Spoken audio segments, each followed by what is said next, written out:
Welcome to City Avalanche Racing Lanes, the answer to the question no one asked. I'm your host, Casey Abernathy. Joining me once again is Ricky Little. Today we bring you Group 3 of the Team Alpha Quarterfinals. We're halfway through the quarterfinals and we've already had a lot of surprises. I expect the same today with a wide variety of heavy vehicles competing. Let's take a closer look at who will be racing in today's event. Qualifying third, we have Adonis Creed driving the 38-gram Dodge van designed by Ryu Osada. Driving the number 6 seed Mazda Ripu weighing in at 34 grams, Luke Hobbs. He may find himself getting pushed around by these larger vehicles. I'm not a fan of the standard versions, but I really like the look of this 22 Ford Maverick Custom. At 37 grams, it's a good amount of weight pretty close to the ground. It's being driven by Jamie Reeves, who qualified 11th. And finally, we have Brian Shaw, who qualified 14th in the also 37-gram 2015 Ford F-150 contractor truck.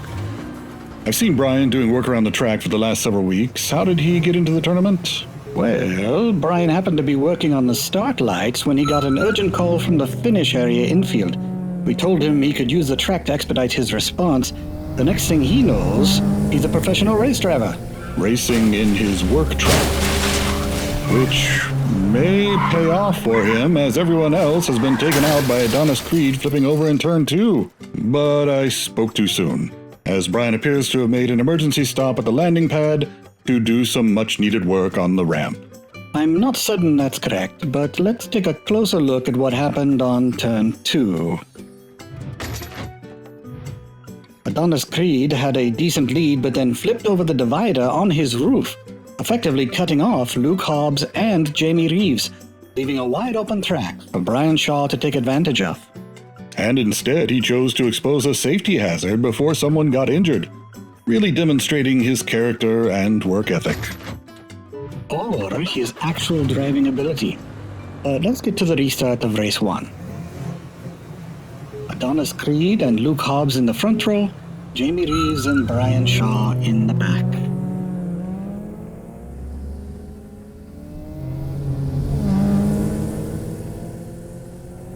Adonis Creed keeping it together on turn 2 and building up a nice lead as Brian and Luke lose it by the landing pad.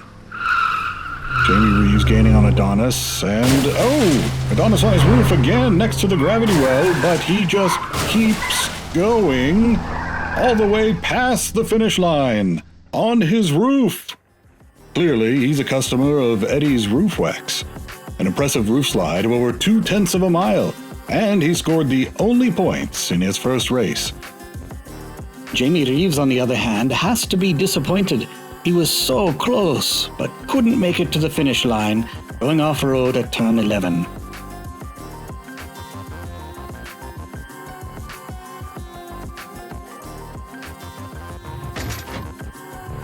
Brian Shaw really struggling to keep that work truck under control. Luke Hobbs possibly doing a quality check on Brian's ramp work from the previous run. Adonis' high center of gravity isn't doing him any favors, but Jamie just couldn't make it around him after he flipped over and finally just gave up at turn 11. Meanwhile, Adonis makes a stylish finish on his roof. Race 2 should be interesting as our most unstable drivers, Brian and Adonis, are on the front row.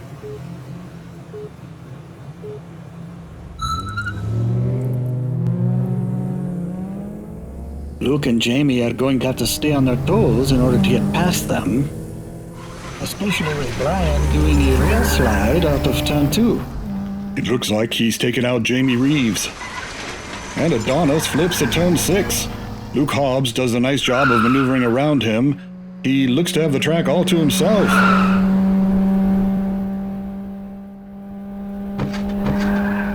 But then he loses it at turn 11. Where did Jamie Reeves come from? I have no idea, but that was a glorious overpass jump. Jamie Reeves with a huge come-from-behind finish, getting points on the board and finishing with style. Luke Hobbs, the biggest loser in this race, making it all the way to turn 11 before losing control. As Napoleon Bonaparte said when someone put something he needed on a high shelf, that is unfortunate. Also unfortunate, the amount of times Adonis Creed and Brian Shaw have spent on their roofs. That is not a winning strategy. It was nice of Brian to take a close look at the divider of turn 2. Maybe there's something he can do to reduce accidents on that part of the track. But you know what they say, nice guys finish last. In Brian's case, nice guys don't finish at all. He has yet to pass the finish line. Also courteous of Adonis to pull off to the side to let Luke pass. Not sure how he did that while on his roof. Maybe he was throwing his weight around inside the van? It seems like Luke Hobbs did that next to the gravity well also. Jamie Reeves, on the other hand, throwing his weight gracefully over the bridge. Truly a beauty to behold, what I can only describe as an elegant hop. Almost makes me want to start a jumping competition. Why don't we see if we can get through this tournament before we start expanding our empire?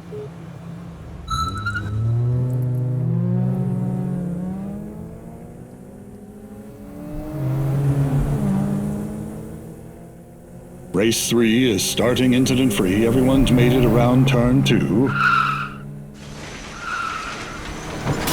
And it quickly falls apart at turn 6.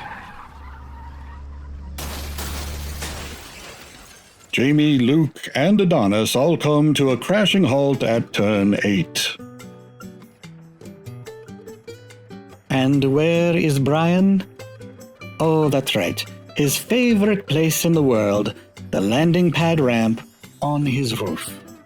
Well, it is the mark of a good craftsman to check up on your work, especially during the warranty period. Oh, in that case, he's a spectacular craftsman and not so much a good driver. But it looks like everyone else tried to take the inside line at turn 8, but Jamie Reeves, clearly not an Eddie's Roof Wax customer. Although they may have all just needed to use the luxurious facilities at the newly christened Cletus McGeetus Park. Did he die?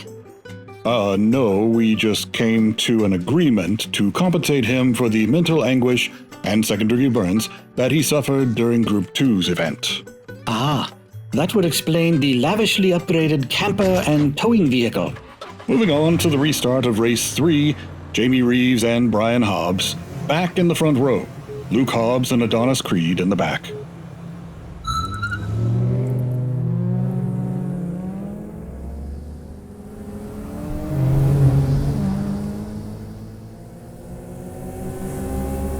Jamie Reeves pulling ahead out of turn 2, quickly gaining speed and distance from the rest of the pack. Perhaps his little pit stop at the park was just what he needed to step it up for this race. Maybe so. He's left everyone else out in his dust and just flew past the finish line. And that puts Jamie Reeves in the lead with 10 points. And look at that, a new tournament record. He beat Eddie Hall's time by over a second. Another tournament record, most cars camping out at turn 11. What is going on there? Brian has the right idea. He has almost no chance of moving on to the semifinals, so he's just enjoying a rest by the park. Adonis Creed enjoying the view out of his moonroof of the road at turn 6. We see in the replay, Jamie starts to break away at turn 6 and just never looks back. Unlike Brian Shaw, who undoubtedly was looking back lovingly at his landing pad ramp, causing him to crash at turn 7. Luke Hobbs was a solid second place, but something around the gravity well caused him to flip and he ended up off of turn 11. For the second time in a row. Once more, and it's a hat trick. Oh, do we have an award for that? No, we do not. Well, he's got one more chance as he's in the pole position for race 4. Jamie Reeves next to him, Adonis and Brian both in the back row. Hopefully that will keep the collateral damage down to a minimum.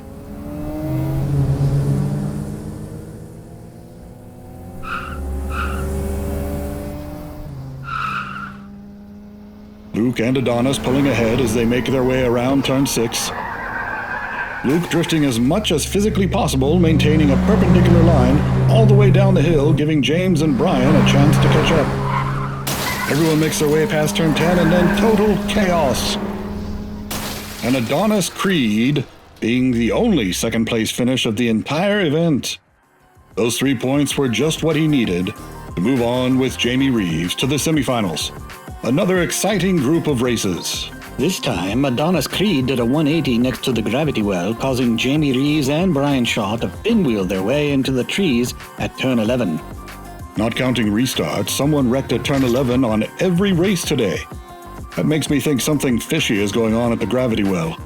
Someone should look into that. I was thinking the same thing. I'll get someone on that right away. Maybe Brian Shaw? He doesn't have anything else going on. Good idea. While he's at it, tell him to fix those jersey barriers Luke Hobbs took out, preferably before the next quarterfinals group. I'll talk to him. Well, there we have it. Adonis Creed and Jamie Reeves move on to the semifinals. Who will join them? Group 4 is up next.